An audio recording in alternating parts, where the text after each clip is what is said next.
होली के पर्व की बात आते ही हर किसी के जहन में होलिका का दहन, प्रहलाद भक्ति की भक्ति, हिरण्यकश्यप का अंत और उसके बाद जश्न का माहौल। बस चारों ओर रंग गुलाल उत्सव ही नजर आता है।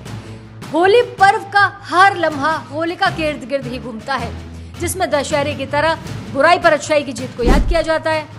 और इसके साथ साथ आपने जो कहानी अब तक सुनी होगी वो ये है कि होलिका आपके भाई के डर से भतीजे प्रहलाद को लेकर जलती आग में बैठ गई थी। इस वीडियो में होलिका की जो असली कहानी है वो हम आपको बताने वाले हैं, लेकिन उससे पहले चैनल को सब्सक्राइब कर लीजिएगा। वो कहानी जो आपके रोंगटे खड़े कर देगी। दावा नहीं कर सकते, लेकिन यकीन जरूर है कि होलिका के प्रति आपका नजरिया बिल्कुल बदल जाएगा।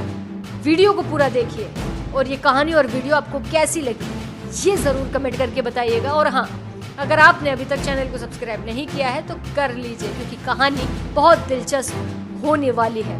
तो चलिए वीडियो की शुरुआत करते हैं उस स्टोरी से जो आपने आज तक नहीं सुनी। अब तक आपने सुना है होलिका की ये कहानी। होलिका राक्षस कुल के महाराज हिरण्यकश्यप की बहन थी। उन्हें वरदान में एक ऐसा दुशाला प्राप्त था जिसे ओढ़ने से आग का शरीर पर कोई असर नहीं होता। जब हिरण्यकश्यप ने होलिका को अपने पुत्र प्रहलाद को लेकर आग में बैठने का आदेश दिया तो भाई का आदेश का पालन करने के लिए वो प्रहलाद को लेकर अग्निकुंड में बैठ गई। लेकिन कहा जाता है कि इस दौरान इतनी तेज हवा चली कि दुशाला होलिका के शरीर से उड़कर भक्त प्रहलाद पर गिर गया। इससे प्रहलाद तो बच गया, लेकिन होलिका भस्म हो गई। और मान्यता ये भी है कि जिस दुशाला को होलिका ने ओढ़ा था वो केवल एक ही व्यक्ति को बचा सकता था, क्योंकि होलिका भक्त प्रहलाद से प्यार करती थी। लिहाजा वो खुद जल गई और भक्त प्रहलाद बच गए। ये वो कहानी है जो आप सुनते आए हैं, लेकिन होलिका को लेकर हिमाचल की वादियों से निकलती है इसकी असली कहानी, जो हर किसी का दिल हिला देगी। अब सुनिए प्रेम दीवानी होलिका की कहानी। आम लोगों की कहानी से अलग है। हिमाचल प्रदेश में एक और कहानी कही जाती है। इसके मुताबिक एलोजी और होलिका की प्रेम कहानी है। ऐसी प्रेम कहानी जहां प्रेमिका के रूप में होलिका की विरह वेदना झलकती है, जिसके मुताबिक होलिका एक ऐसी प्रेमिका है जिसने अपने प्रेम को बचाने के लिए खुद की बलि दे दी। और इतना ही नहीं, उनके प्रेमी एलोजी भी इसी प्रेम में पागल हो गए। हिमाचल प्रदेश में गूंजती होलिका और एलोजी की प्रेम कहानी के मुताबिक काम रूप का प्रतिरूप कहे जाने वाले एलोजी उनसे बेइंतहा मोहब्बत करते थे। वो राक्षस कुल के राजा हिरण्यकश्यप के पड़ोसी राज्य के राजकुमार थे। होलिका भी उन्हें बेहद चाहती थी।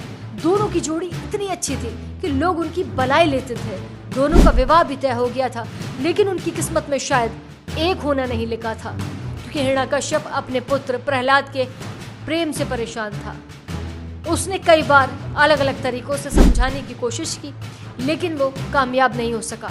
इसके बाद उसने सोचा कि क्यों ना होलिका को प्रहलाद को आग में प्रवेश करने के लिए कहा जाए, क्योंकि होलिका को तो अग्नि से बचने के लिए वरदान था। लिहाजा प्रहलाद भी जल जाएगा और उसकी परेशानी भी हल हो जाएगी। हिरण्यकश्यप ने होलिका को बुलाकर अपनी योजना को अमल में लाने के लिए कहा। प्रहलाद के वध के बारे में सुनते ही वो परेशान हो गई। एक पल को वो कुछ समझ नहीं पा रही थी, क्योंकि वो अपने भाई के बेटे यानी भतीजे प्रहलाद से बहुत प्रेम करती थी। लिहाजा उसने ये काम करने से साफ इनकार कर दिया। ये बात सुनते ही हिरण्यकश्यप ने होलिका से कहा कि वो उसका विवाह एलोजी से नहीं होने देगा। भाई हिरण्यकश्यप की बात से होलिका और परेशान हो गई। अपने प्रेम और भतीजे प्रहलाद दोनों के जीवन पर संकट देखकर होलिका धर्म संकट में फंस गई। उसे कुछ नहीं सूझ रहा था कि आखिर वो करे क्या। काफी विचार करने के बाद वो अपने भाई की बात मानने के लिए तैयार हो गई। होलिका को यह तो मालूम था कि उसका कुछ नहीं बिगड़ेगा आग में। हालांकि उसने कहा कि दुशाला प्रहलाद को सौंप देती हूँ तो वो भी बच जाएगा और वो धर्म संकट से बाहर आ जाएगी। अपने वरदान के सहारे वो प्रहलाद को अपनी गोद में लेकर अग्नि में प्रवेश करे, जिसमें प्रहलाद बच गए, लेकिन होलिका भस्म हो गई।